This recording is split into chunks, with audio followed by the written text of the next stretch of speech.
ahead and get started. Excited to see all of us here, all of us here in person as well as online. My name is Russ Tevelite, one of the assistant CAM directors, and I teach here at West Texas A&M and in charge of music education. I also do the concert band and a lot of other things. We're excited to have everybody here. Today's first clinic we're going to do for this workshop is Mr. Doug Story, who teaches clarinet. He's our clarinet professor here at West Texas A&M, and it's a clarinet masterclass. Mr. Story is a world-class clarinetist, and I would say tenor sax as well.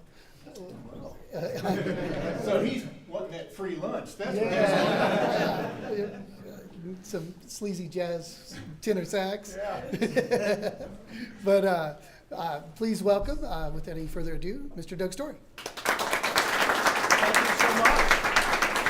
Thank you. I guess I need to stand right here, right? Don't go wandering around. A little bit of wandering. We'll point you if you. Okay. It's great to see everybody here. I hope everyone has a hand. Does everyone have one of these handouts? You didn't get one? Do we have any? Oh, okay. I think Dr. Tevelite has some. Here's some extras back here. So, I know many of us have been educators for a good long while. And if you have questions, I would love for you to ask those questions now. I just kind of put this handout together so we can go through what I consider are some really important and key components of developing a good clarinet section. The first one, I go through all the points of embouchure. The thing that's most important about embouchure is that's our connection to the instrument, right? And the big thing is we don't want to use what's called a hard cushion embouchure, which what that means, everyone smile and say E, E. That's a hard cushion embouchure. If you notice, that stretches the lower lip, right? And that tends to make the sound a little brittle.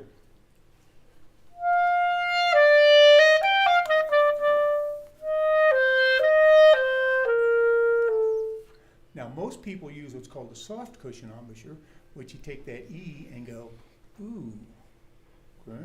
Corners come forward. The idea being the pressure is equal all the way around. Tends to give the sound a little more resonance and make the altissimo register much less shrill and less sharp, okay? So here is, and I'll compare them for you, but here's a soft cushion.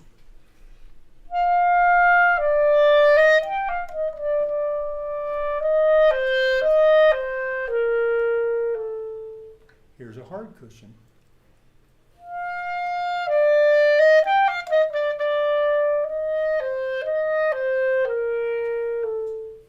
Can you hear a difference in the sound? How would you compare that? The hard one's airier. You can hear the air coming out. And I think, for my ear, a little more brittle. Yeah. The soft one is much darker sounding. It's darker, Fewer overtones. and you add the resonance and the richness, and I'll tell you, all of a sudden, students will start having intervallic control.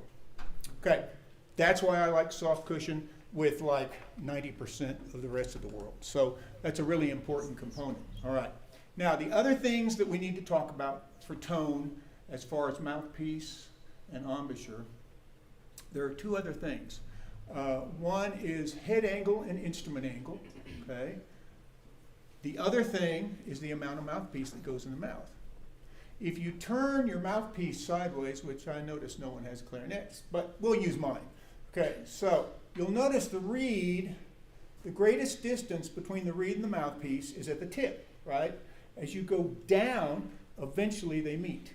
Okay, that point where they meet is called the point of resistance. And you want students to just be on their side of the point of resistance, okay? I'll show you how you find that out. You can play an open G and keep pushing the mouthpiece in with a firm embouchure until you get the overtone D.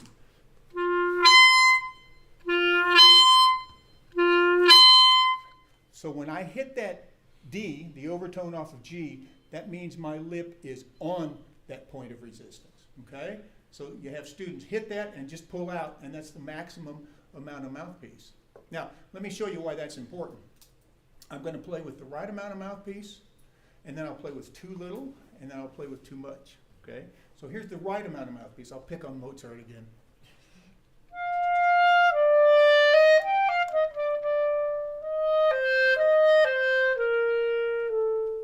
Okay, focus, resonant. Now I'm going to use too little.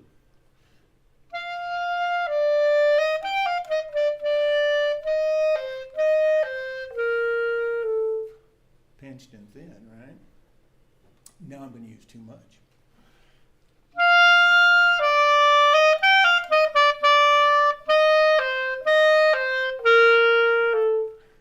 So those three ways all had to do. The only thing I did differently was the amount of mouthpiece in the mouth.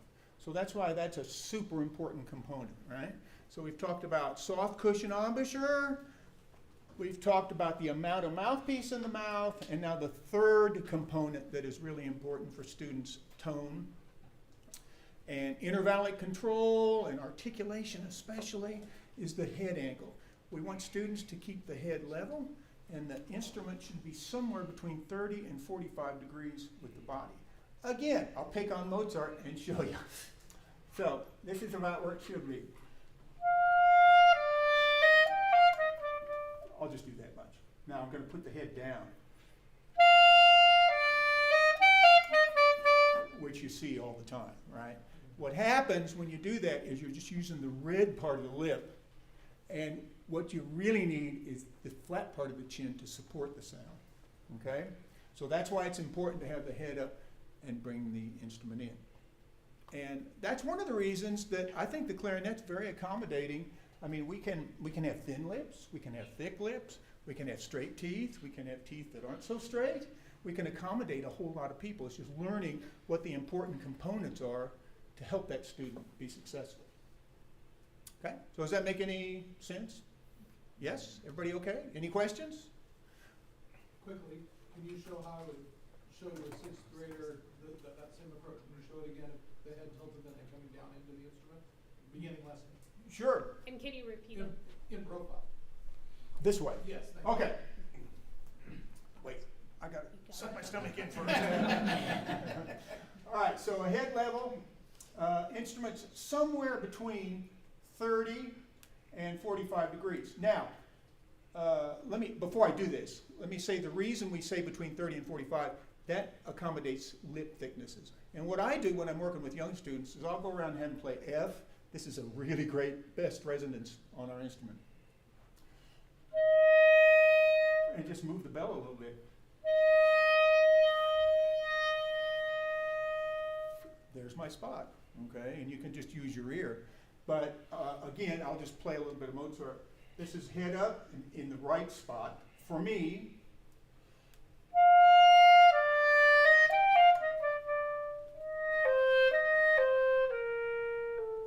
nothing else, you're going to learn the first movement of Mozart. Head down.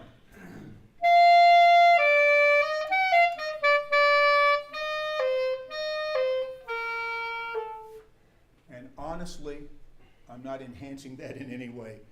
That's the difference. Thank you. That's why head angle is so important. And you know, a lot of times I have students, we battle it out for a year or so to get them to keep the head nice and level. Okay. So, any other questions? Any other thoughts? Everybody okay?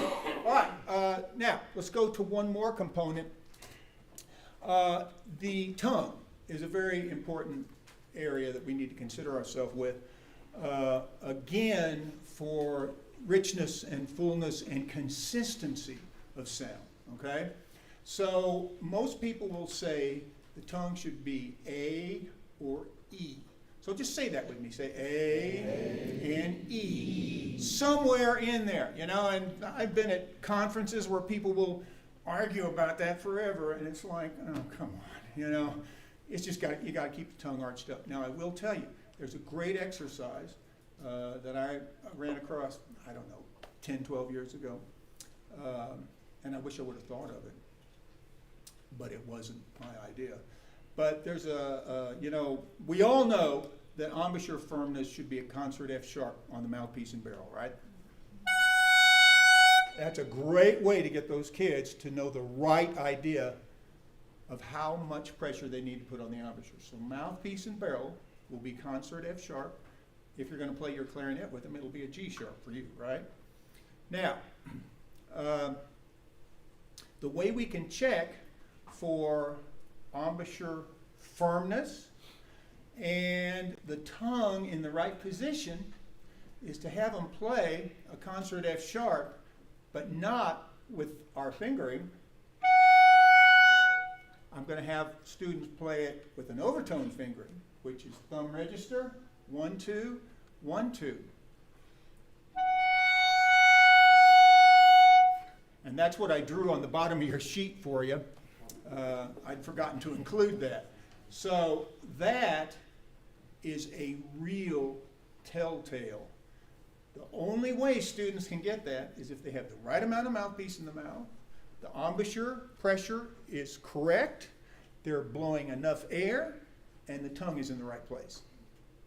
If they can do that, you're set. Okay? So I take that one step further, and I've done it as an experiment for myself with the concert band folks. Frequently, and I don't know how familiar you are with our camp, but frequently a lot of the students in concert band just came out of middle school, and they're incoming freshmen. Okay? So they haven't had a lot of experience with this kind of stuff. We're talking about tone and that kind of stuff. So today, first day, I have every student go, and you're going to find some that get the next partial up, which is because they're too tight and too constricted, and you're going to have some that get a groan or a grunt. I don't know if I can do that. Close, but not quite. But anyway, that's because they're not using enough air. Okay? So the thing you're looking for is a pure sound, and I just have them do it for a whole note. Okay. Then, I don't know if you've experienced this in your own ensembles. How many times have you heard your clarinet section and you go, man, they're rocking, they sound great. And then you come to an articulated passage and it's like, what happened? You know, they don't even sound the same, right? Typically what happens is the back of the tongue drops down. Okay, when they're tonguing, that's really very common, is the back of the tongue drops down. So I incorporated into this having students, and by the way, I like to use a D-U for a legato tonguing, do. To me, it's a little warmer, richer, and much less percussive. So I'll have them do, first off, a whole note, 4 legato quarters, whole note, 4 legato quarters. So I go,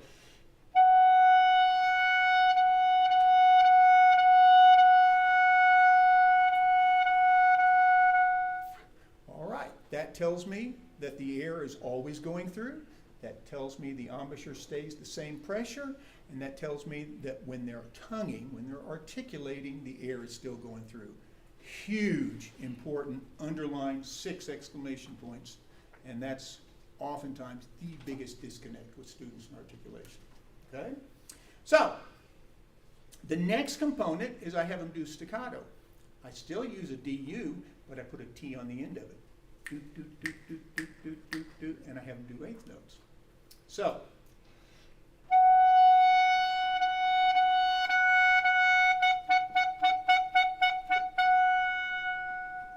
well, what have I accomplished from that? I have students play a 16 count long tone on one breath. I'm sure that their embouchure is firm for those 16 counts.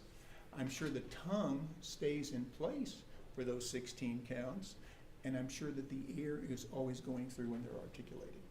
You get a lot of information in only 16 bars, or 16 counts. Okay? So I found in working with students, that has been super beneficial for me. Okay? Any questions on that? Comments, questions? Okay. Oh, you guys are easy to get along with. I know you all want to get to the buffet out there that Mrs. Sager's got set up for us, right? That's not ours. All right, so that's kind of in a nutshell. Let me look at this first page and see if I left anything out. Yeah, that's pretty much what this first page talks about. I go into a little bit more detail, but I'm not going to bore you with details you already know. You know, the importance of keeping the cheeks in, and just a little subtlety. You know, so here's Here's cheeks in where they're supposed to be. Here's out. You can hear the difference in the sound. So it really destroys intonation even if, and I tell this to my students, okay, let's say you have a clarinet section with 10 people.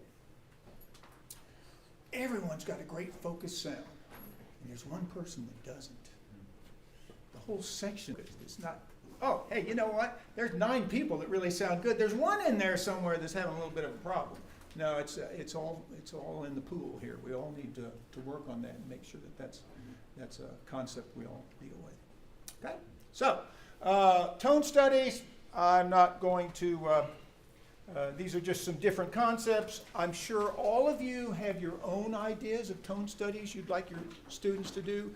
The important thing that I think you want to know is that you want to realize what you're trying to accomplish from these tone studies, and you want your students to realize what you're trying to accomplish with these tone studies. The very first one, obviously, is just keeping things connected and smooth and trying to not have any bumps. I'll do it real quick.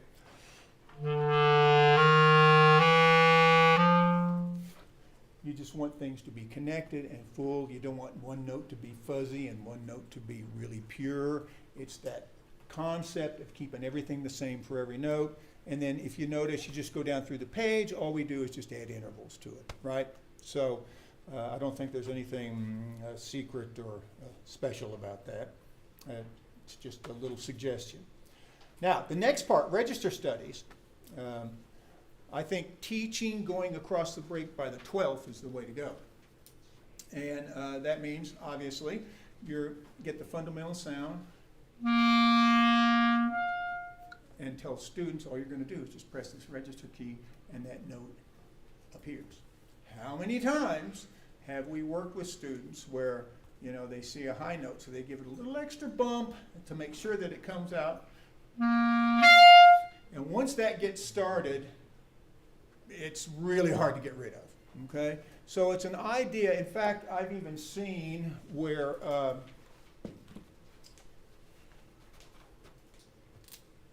let's see. Let me think this through. So we're doing, I'm just going to write the note names. C, and you press the register key down and we get a G, right? What oftentimes people will do is also under here, just put a C for 8 counts and have it tied. So it'll be like an 8 count where the students will see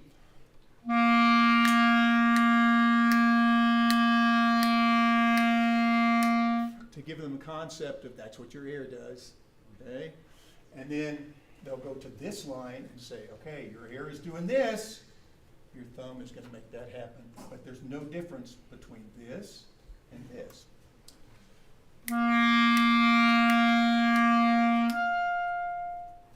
Okay, so that's 12ths are a really efficient and effective way to teach going across the break. In fact, that's the only way I like to. So you go on down then, getting into the altissimo, if you go to the third line, these are called register studies. I'm sure you use them with your own students and in your own ensembles. But just to reaffirm and make sure we're on the same page, I like to use the concept that the clarinet is the same embouchure, same airspeed, everything in all registers. What you do to get to the different registers is vent the instrument differently. So in reality, this left-hand index finger becomes a register key, right? So we've got A, press the register key to get the 12th, E, and then we uncover our index finger to get the next register.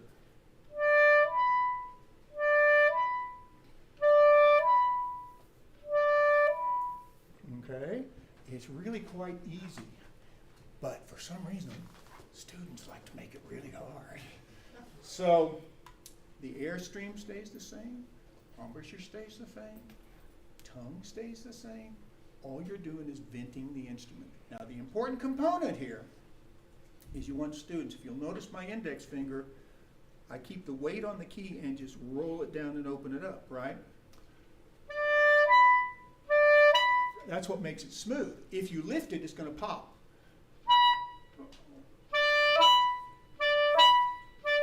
Hear that little bump? And if you slide it, oftentimes you get a gliss. Hear how it scoops up like that? So the roll is what's important. But this is a great way to teach tonal consistency and getting into the altissimo.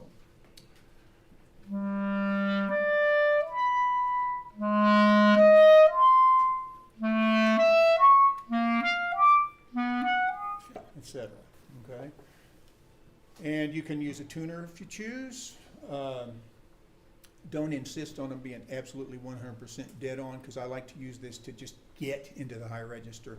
As we all know, there are tons of different fingerings. There are like 19 different fingerings for high F sharp. Depends on how loud you are, how soft you are, where you're coming from, where you're going to. Do you articulate? Is it loud? Is it soft? All kinds of variables for what fingering you're going to use. But this is to teach the concept of smoothness and connection and consistency here. Okay? Does that make sense? All right. Let's see. What are we talking about going on here? Oh, staccato. Okay. So, I'm sure in our undergraduate days when we were all studying our own instrument, we have a particular place where we have a light bulb moment, I guess you could call it. And I remember vividly, I went to undergraduate school in Kansas City, grew up in Kansas City, and played shows and in groups and stuff like that. Anyway, I left, went on the road for a year. I dropped out of undergraduate school. I came back, and when I came back, we had a new clarinet teacher. Okay? I don't know if you know the name Stanley Hasty, but he is super important in our world. He was at Eastman from the late 50s to the early 80s, and there was a point in time where he had more students who occupied principal clarinet chairs in orchestras than any teacher in the world. He was a great pedagogy person, okay, really great. I was lucky enough to get to work with his protege. Ray Ludick is his name. He's now associate principal in E flat in Toronto. Anyway, this light bulb moment I'm talking about, I always had trouble with articulation. And he said, well, you know, staccato's not going into the reed, it's coming away from the reed. It's like, so the idea is on staccato, you start with your tongue on the reed, you pull it off and you put it on.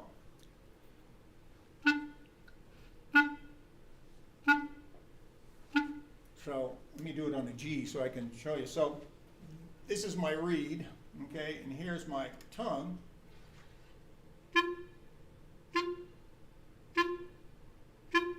The idea is the tongue is very light on the reed.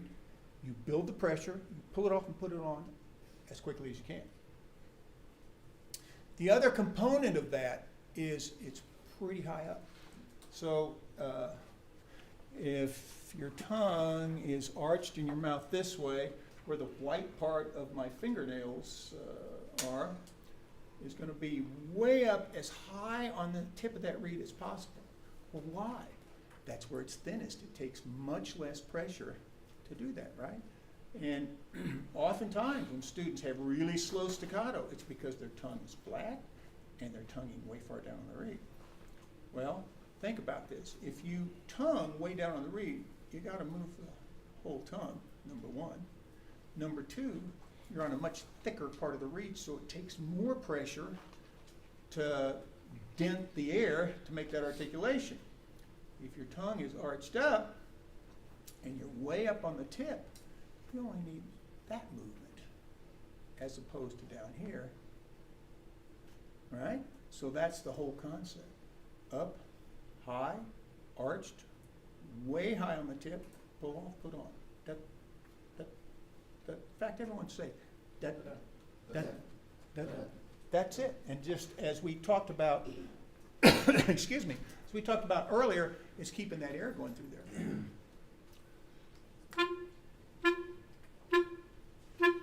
So once again, I'll give credit where credit is due.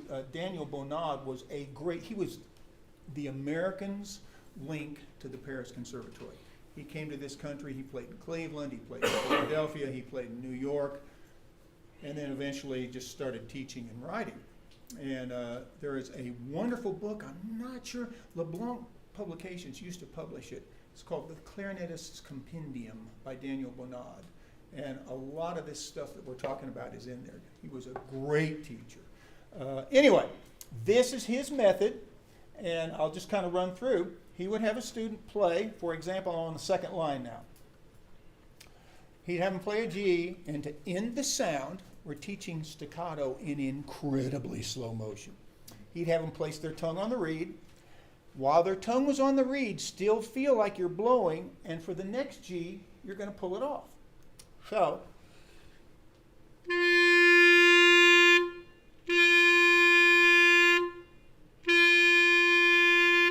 does that make sense? Okay, that is staccato in ultra slow motion. So the next thing he would do is bring it down to the next line.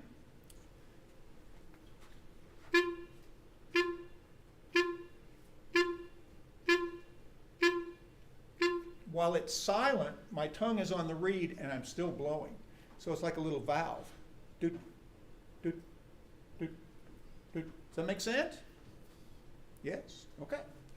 Then, for speed, I'm skipping the finger-tongue coordination. For speed, he would have you do 1 at 2, then 2, 3, 4.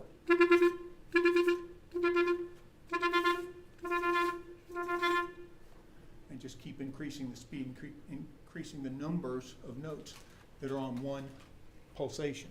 Okay?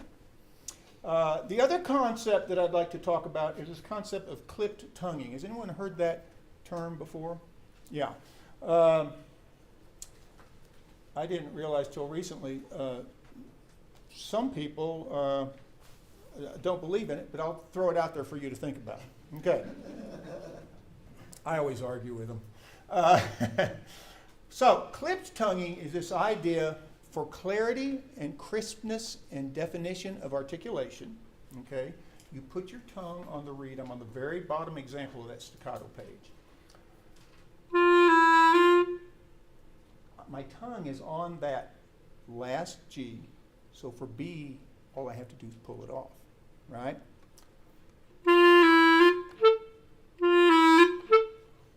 Now, if you don't do that, you'll get. Hear the difference? So I'm going to do it not clipped, and then I'll do it clipped. Here's not clipped. Now I'll do it clipped.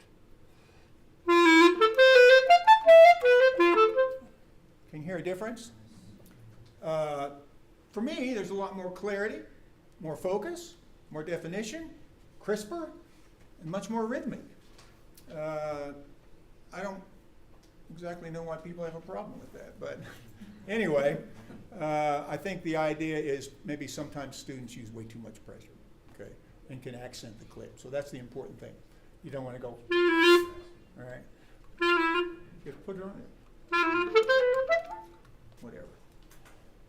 Okay, any questions on that stuff? Well, you guys are a group of easy customers here. Okay, so the next page, if you flip that over. Okay, we've got lefts and rights for a few notes. We've got a left, I'm in the low register. Okay, left E, right E, left F, right F, left F sharp, right F sharp. On most instruments, unless you get a higher end professional model, a buffet, they're not going to have a left G sharp or E flat key, okay? So this is aimed at those. Now, if you have a student that shows up with an instrument with 4 keys on the left over here, where my eraser is where that other key will be, and that will be, they call that a left-hand E flat, okay? And that's on buffet, prestige, and you know, Tosca's and some of the higher end buffets that you probably won't see a lot of. So anyway, the idea is we alternate the pinkies. I don't see this, we're doing a much better job with that. I don't see this nearly as much as I used to. But it used to be you'd see kids slip sliding all over the place, and trying to keep things on the same side. And the purpose of this is just to kind of illustrate that you go to the note that there's only one of. So let's look at that first example. Well, B, we know we've got a left and a right. D sharp, oops, there's only one way to play that D sharp, okay? So we know we can only play that D sharp on the right. So you precede and follow with an opposite. So if the second note, D sharp, can only be played this way on the right, that means you're going to start with B on the left, play your D sharp on the right, and you're going to leave with C sharp on the left. And if you have C sharp on the left, that means you're going to have B on the right. Okay, that's the concept. So again, let's go to the next example. The third note, we know the first note, we've got B, C sharp, D sharp, C sharp, right? So we know on that first note, we can play B on the left or the right. We know we can play the C sharp, the second note, on the left or the right, but oops, there's that D sharp again. We can only play that one way. So we have to play that on the right. That means we precede it with its opposite, C sharp on the left, and we precede that by its opposite, B on the right. So that passage would be right, left, right. Okay, and that's the concept. Any questions on that one? So there is one on the stream. It's Judith Hansen, and it says, I struggle with teaching accents. Any suggestions on that? And I that was asked from it back when you were talking about tonguing. the you previous just section. Oh, okay. Yeah. Do you think I'll talk about a couple things, okay?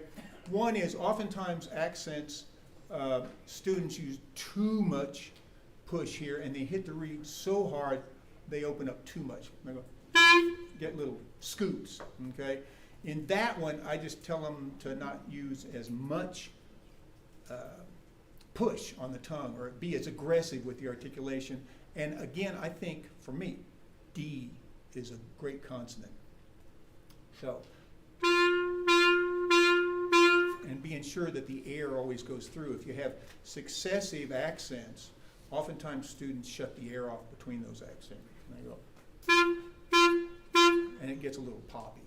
So I hope that answered and helped. Okay. Any other online questions? Not right now. Okay, thanks. So are we okay on the fingering, the left, right, and all that? Wow. This is going to be easy. All right, so let's talk a little bit about resonance fingerings.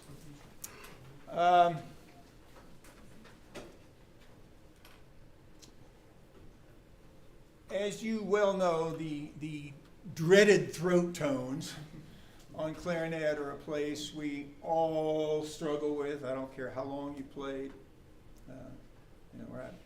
We did Appalachian Spring last year. We're doing Appalachian Spring again this year, and what a perfect example for resonance fingerings. The clarinet solo, many of you,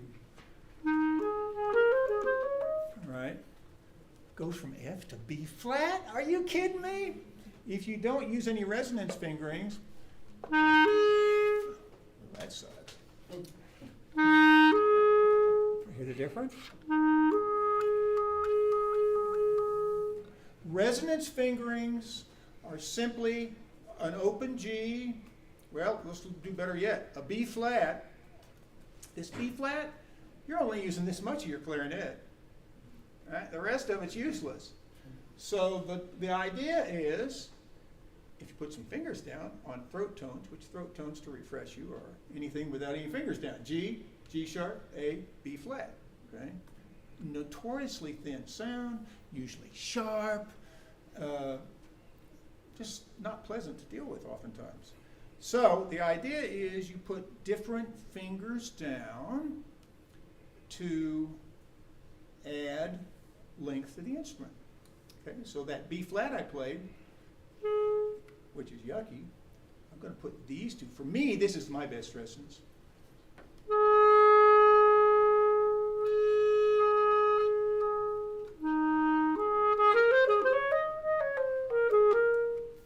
Much more even, much better sound, right? So on those, usually, and some people don't think you should on G because you tune to that note. I on G usually use 1 and 3. The reason is that affects it very little intonation-wise. I mean very little, if at all. But it gives the sound more body. I'll show you.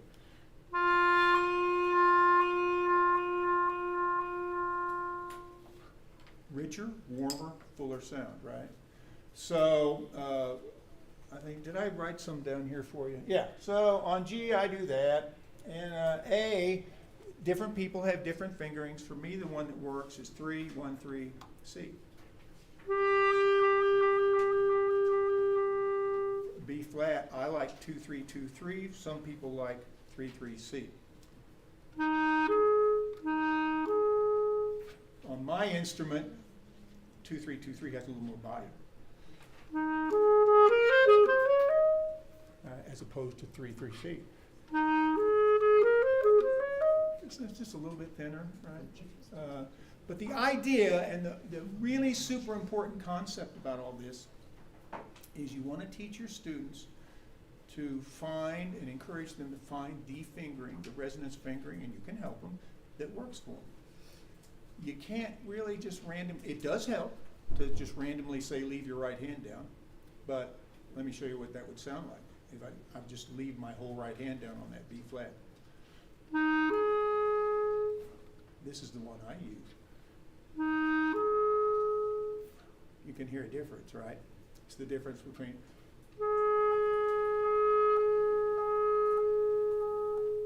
So while just leaving the right hand down certainly does help, I think you can do better if you spend a minute and encourage a student to work with that. Okay, we spend a lot of time doing that on solos especially. Any questions about that? Yes. Someone asked, do you suggest teaching them for G, G sharp, A, and B flat right away in the first stage just to help with right hand down technique when students begin to cross break? And then someone else said, if not, when do you suggest using them? Well, that's a great question, and I've tried both ways, and I wish I had a really definitive answer. I think a lot of that depends how many times,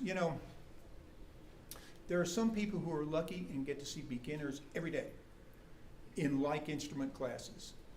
I get to see the clarinet class every day from, 2 to 2:45, whatever. And then there are some people that have all woodwinds as little as once or twice a week. And so much of that depends on what you have to accomplish and prioritize. If it was a perfect world, I would teach students from the beginning. Here's G. Here's A. Here's B flat.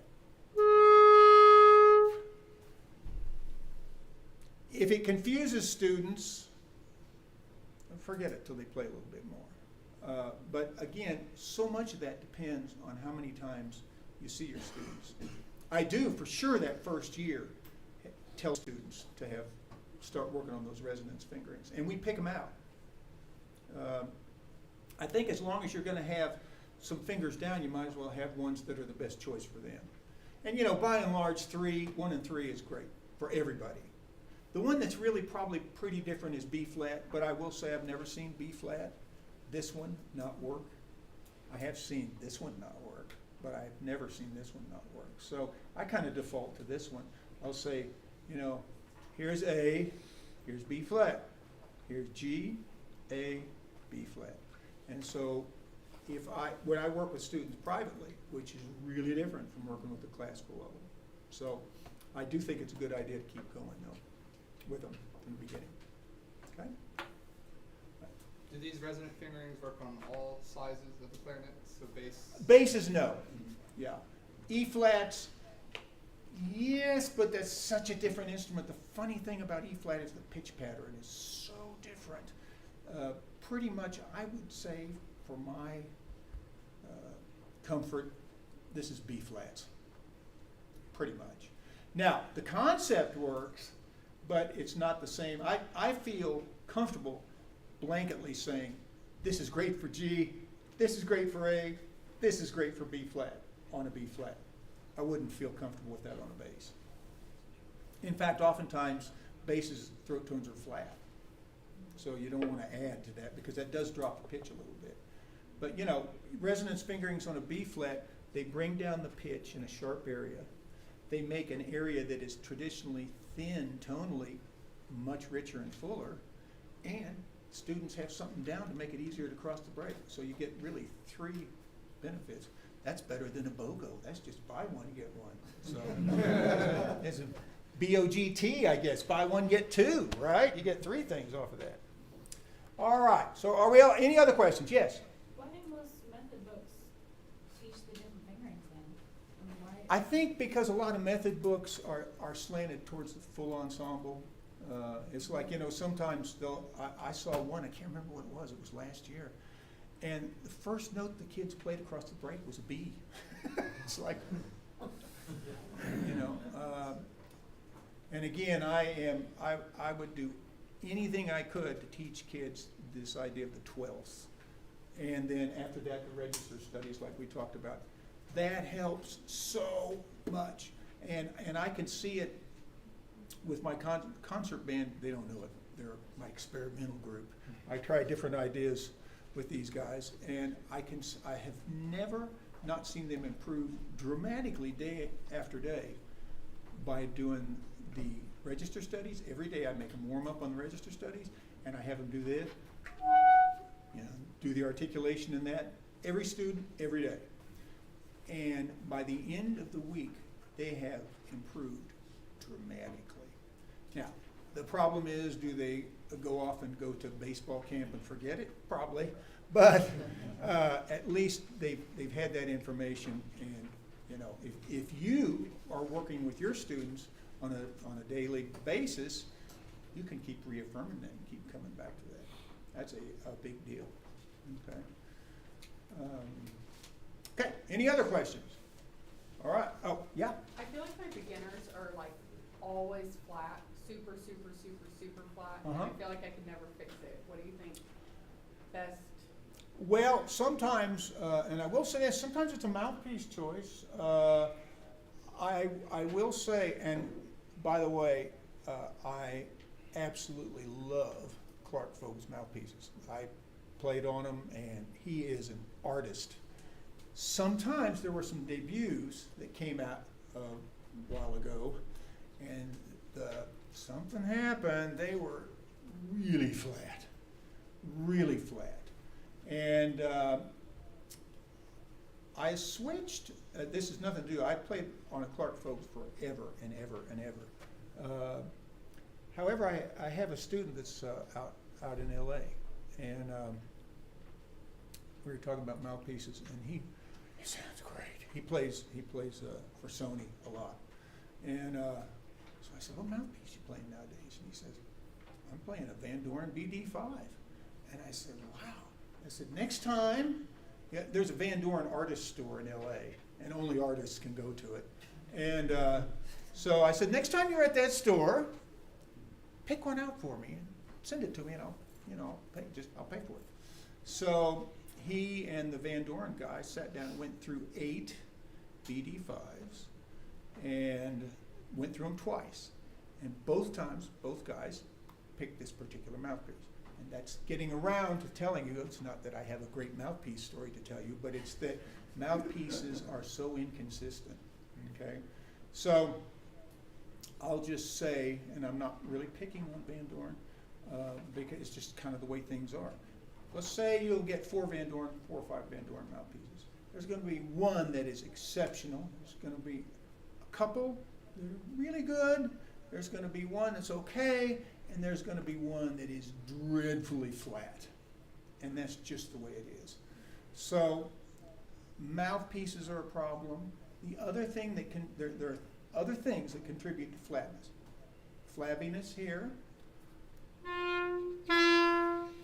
Relaxation. So you might check, hey, are you playing that F sharp? Okay. That's some, I keep hearing myself coming back at me. It's scary. That's a possibility. The amount of mouthpiece that's in the mouth is a possibility. So here's the right amount. As we talked about, here's too much. So too much mouthpiece can cause flatness. too relaxed of a lower lip can cause flatness. Angle of the head can cause flatness. Because there's not this part of the lower lip on the reed.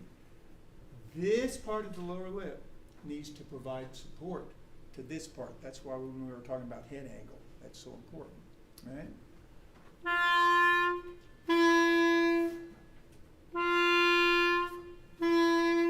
The other thing you might check is, and I think we've probably all heard mouthpiece click, and it's important that students do have their upper teeth on mouthpiece. And I would invite you, and by the way, anyone who has a question, please feel free to email me. Emails here at WT are real easy. It's first initial, last name, at WTAMU.edu. In my case, it's dstory, S-T-R-E-Y, at WTAMU.edu. And I would love, every once in a while, someone will shoot me a question and say, I was in your clinic at band camp in 65, and Mr. Story, someone also asked if you could speak, I know this is a big topic, but about reeds briefly. yeah, sure. Again, reeds, obviously we don't want chipped reeds, we don't want cracked reeds. I love Van Doren. And for me, in this area, I like Van Doren V12s. Now, if you're in a coastal region or a place that has high humidity, a V12 may not be your best choice. But the idea is you want a reed that provides enough resistance, and we're talking about strength here, to have focus in the altissimo, to have rich tone, to maintain a rich tone when you tone, and to be able to play intervallically smooth. Okay? Anything past that's a waste. And I remember when I was in undergraduate school, it's like, oh, you play a 3.5? You know, you should play a 4. I play a 4.5. It has to do with, it'd be like me saying, hey kid, you want to play clarinet? You need to wear a 12D shoe, you know? It's got nothing to do with it. It has to, what a reed strength has to do is the opening of the tip of the mouthpiece and the length of the lay. And that's what we were talking about. The lay is where they intersect. Some come way down here, some are very short. If you have a short one, you can use a harder reed. Typically, I like a Van Doren V12, 3 or 3.5 for young kids. Where I play a 3.5 here. Now, I did play in the Corpus Christi Symphony for about 5 years, and I played 5s there because at the time, the Bayfront Plaza where we played was right on the edge of the bay. And you'd set your instrument down, go on break and come back, and there'd be water running down the outside of it. It was so humid. So with that kind of humidity, you need a harder reed. So higher humidity, harder reed, lower humidity, softer reed, but I'm a big medium, medium, like 3.5 V12s. And then the other thing is you just want to make sure when students pick reeds that the fibers, they're called xylems, X-Y-L-E-M, but those fibers you look at are going straight. If it goes off to one side or the other, it's not been cut symmetrically and it'll be unbalanced. If it's unbalanced, meaning one side's harder than the other. If it's unbalanced, it'll be fuzzy, always. Now, there's a way to take out the hard side, and I work on that with my college kids and advanced high school kids, but if you're just talking about, generic students, junior high, again, I think you'll be fine with xylems going straight. The color is important. If they're green, if they can pick reeds out individually, green ones stay away from because they're young, they were cut too early, and they will always and forever change. And the ones that are kind of brown are probably old and will always be fuzzy and dry sounding. So just kind of a nice golden color. Again, as I said, I like Van Doren V12 3 or 3.5. I like Van Doren mouthpieces. They're easily accessible if a student should break one, although they never do that. They can go to the music store and get another one, right? That's very comparable. So I hope that helps. Very, very briefly, I know you guys, do we quit at noon? Yeah, we got 1 minute. Okay, so I'll just kind of run through this. This talks about intonation. The idea on all woodwind instruments is if you open up a key, you're going to raise the pitch. If you cover a hole or close a key, you're going to lower the pitch. That's why in the altissimo, if we don't use our E flat key, it's flat on many notes. Now, let me show you very quickly on high F sharp. F sharp's flat on any instrument. I'll tell you that's flat. So we put the E flat key down. Helps a little bit, but I can tell you on my instrument that's still flat. What am I going to do? Well, there's like 19 different fingerings, but we're just going to use this fingering. Well, I'm going to open this chromatic F sharp, or if you're down the Shalimar register, B natural, and that's going to raise the pitch. So listen to the difference.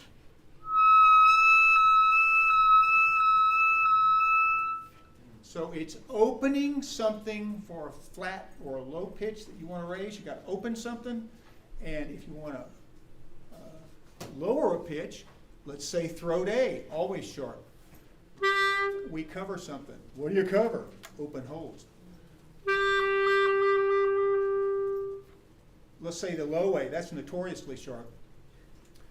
I would never have a student do this in a solo. But if you have a third clarinet section and they're sustaining an A with the second clarinets and it's dreadfully sharp, you can have them put this key down. What does F key do? Lowers the pitch. Why? Because it covers something.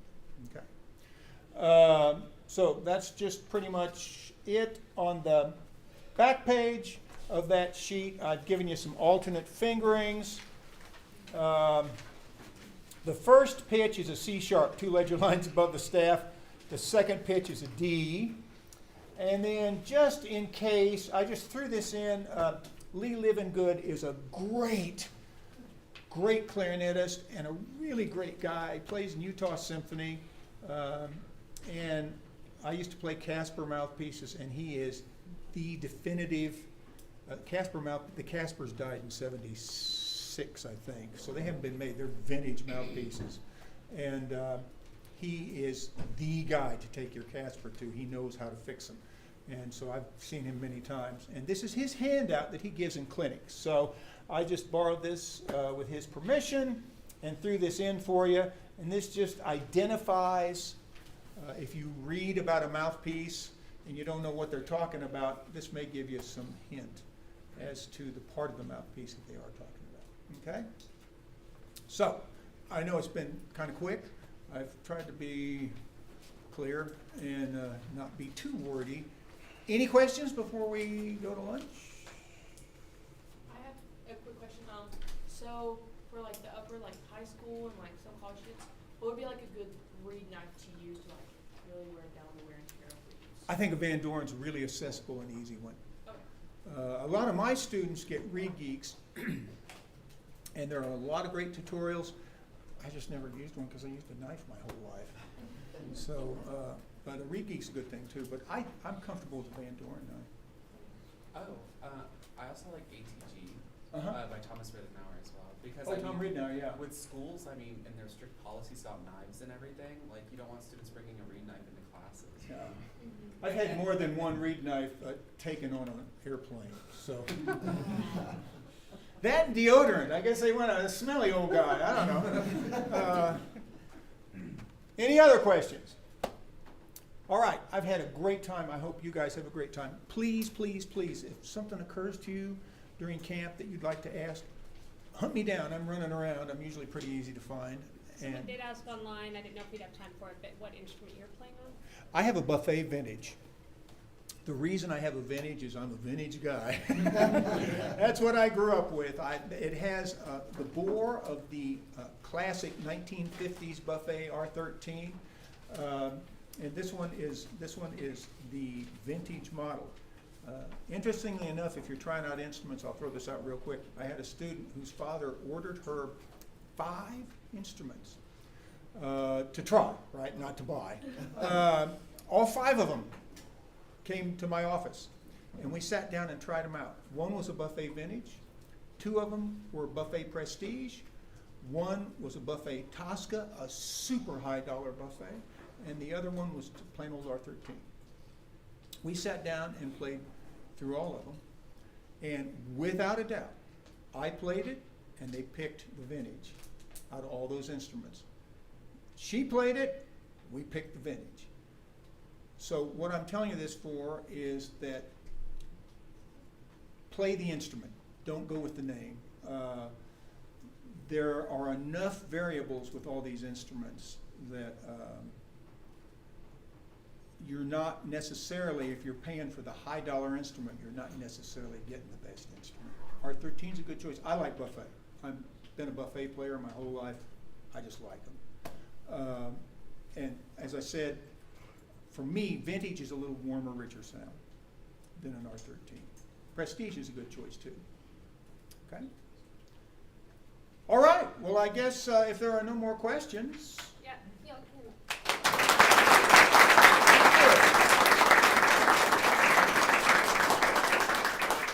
And Mr. Story is teaching the Honors Symphonic and Concert Band sectionals here at camp. So if you want to find him, you can look at your schedule and figure out where he is in the Fine Arts Building. Catch him in between classes, catch him in the Director's Lounge, and talk with him more during the next few days. Yeah. So for all of you and for the online, today's 1:30 clinic is creating a positive band culture through student leadership with Ginger Denny. She's the one we observed doing symphonic band. Did she end up conducting some when y'all were in there? Okay, great. She's got just a really very positive vibe going with her band, so she's going to talk about that. And then Jim Shaw says it all comes down to communication. He's actually presented this at multiple workshop, like TMEA and stuff, so I think he's edited the title now, but it basically is like how to effectively communicate as a band director. It's not like emails to your parents. This is like in rehearsal, how to make sure the kids are getting what you're telling them, classroom expectations, and making sure that they're understanding what you're wanting them to do. So those should be great. Director's band will be right after that, so you're going to want to make sure if you're playing a director's band, you have your primary instrument, and we try real hard to stop that 2:30 class at 3:20 because Dr. Garner will start rehearsal early. So you will not have time to get coffee or go get your instrument in between. You will be hustling over there, so you're in your chair ready to go for director's band, and then after that 4:30 articulation with Jordan Freeman and Anthony Rivera. They said that they're going to try to go all the way from beginning band up through high school, talk about marching band, all kinds of different areas of articulation for that. Any questions? Okay, I think online people, we'll see you back at 1:30 if you haven't already stopped it. And in-person people, decide where you guys want to go eat, and we'll meet back in here a little before 1:30. Thank you.